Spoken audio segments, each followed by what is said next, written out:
So पछिल्लो समयमा budget भाषण पश्चात यति बेला एउटा न्युज यत्रतत्र बजारमा एकदमै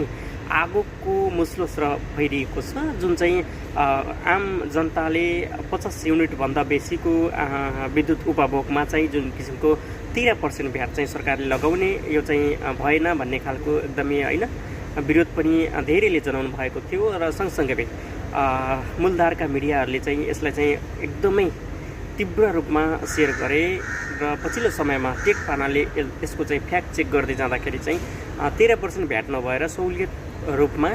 5% भ्याट चाहिँ लगाउने भन्ने खालको कुरा चाहिँ साँचो रहेछ। त्यो भएको कारणले गर्दाखेरि यति बेला सामाजिक सञ्जाल अनि न्युज प्रस्तुतकर्ताले पनि झुट सामग्रीहरू प्रस्तुत गरी आम जनतामा भ्रम फैलाउने गरेको चाहिँ धेरैभन्दा धेरै हामी देखिरहेका छौँ। प्लस यसमा पनि फेसबुककर्ताहरू पनि जो छन् अहिले पछिल्लो समयमा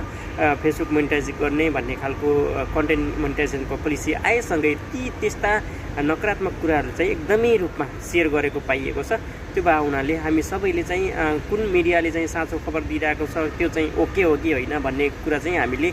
बुझेर मात्रै सेयर गर्दाखेरि आम जनतामा सहज हुन्थ्यो भन्ने खालको कुरा छ। सबैजनाले सत्य न्युजलाई चाहिँ सेयर गर्ने बानी बसालौँ है त साथीहरू।